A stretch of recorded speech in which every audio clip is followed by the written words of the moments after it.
for their work while the country is in lockdown. He's on the line now. Paul, good morning. Morning, Pat.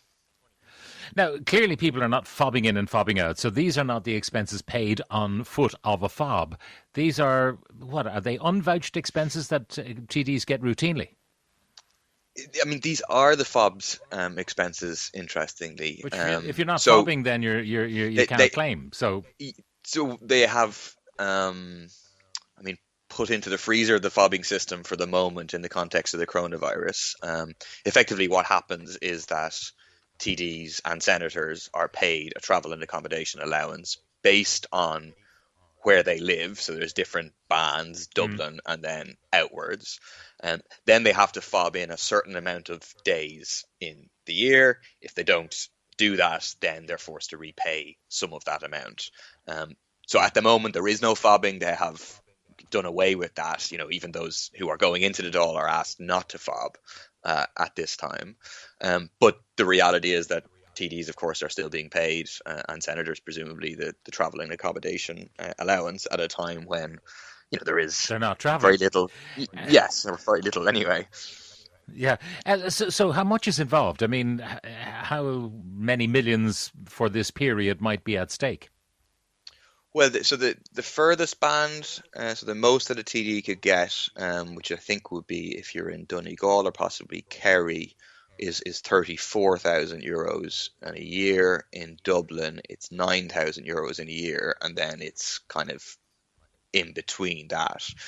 So, I mean, this isn't an amount of money that's going to, enable us to resolve the housing crisis or anything like that. But it's a point of view of principle that at a time when, many workers are putting their health and lives on the line, be it frontline health staff, be it bus drivers, be it postal workers, people in supermarkets, for relatively low pay, the idea that this bloated salary and expenses arrangement for TDs and senators would continue is obviously abhorrent, Yeah. and it should be at the very least massively cut back. Okay, now what TDs might argue, and we don't have one to argue this case, they say, well, I'm renting, I can't get rent for a month. I've got to rent for the year as a TD because I'm up and down all the time, even during the so called holidays. I'm at committee and da da da da. So I still have to pay the rent. Now, I don't have to pay the diesel or the petrol, but I still have to pay the rent. So I do need this income. What do you say to that argument?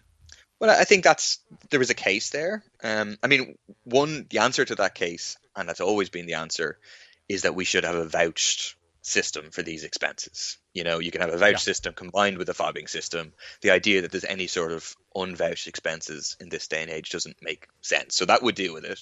In the here and now without a voucher system, well, then that points to the need for a significant cut, I would say at least 50% in the current expenses that are being paid, which then would allow such a case of rent, etc., being paid, given that the travel costs are definitely Yeah. not there at the moment.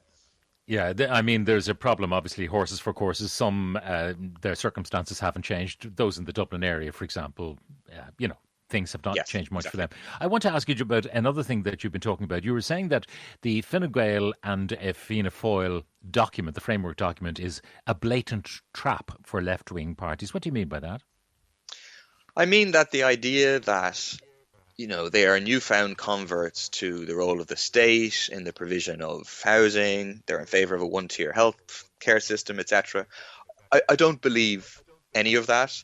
I believe they're things that are designed to entice the likes of the Greens and the Social Democrats into talks, then into government, whereupon they will be presented by the expert evidence from the top people in the Department of Finance saying, oh, by the way, we're in the biggest recession or depression since 1929, and we don't have money for any of these things, and someone has to pay. And in those circumstances, what's not going to happen is they're not going to invest in housing and health and so on.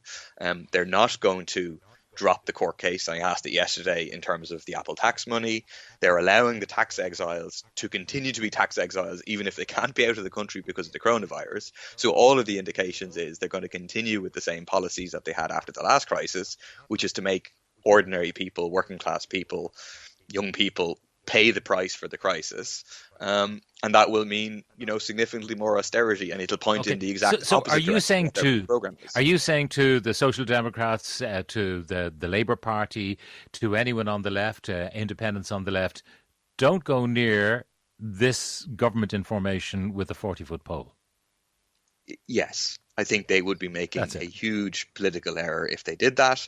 I think instead we should, if we should continue to try to put together a minority alternative government, a government which excludes Fianna Fáil and Fine Gael. If Fianna Fáil and Fine Gael manage to come together, say with the support of independents, and there probably are enough independents to support them, um, okay, but then we oppose that government. We oppose, any attempt to make ordinary people pay for the crisis. We fight to say that, well, no, we definitely need a one-tier health service into the future. That means nationalising the private hospitals, bringing them into the public system. We need to invest in building public housing. We need to have a decent minimum wage of €15 an hour, and we fight for those things. And in that way, even if we don't have a left-wing government now, we prepare the way for a left government with socialist policies in the future. By the way, I will have Minister Simon Harris on talk about COVID-19 in a few minutes' time. Just one point, the question about the cost of, if you like, renting the private hospitals. You were, I think, pointing out that the cost per bed compared to what the NHS are paying for private hospitals, we are paying 44,000 per bed based on the estimate of 115 million a month for private hospitals. And you say that's 4 times what the NHS is paying. They're paying £1,000 a bed. What the Taoiseach said is, look, this is the estimate. When it pans out, we'll tell you exactly what it is, but it's based on a non-profit for the operators calculation. What is your response to that?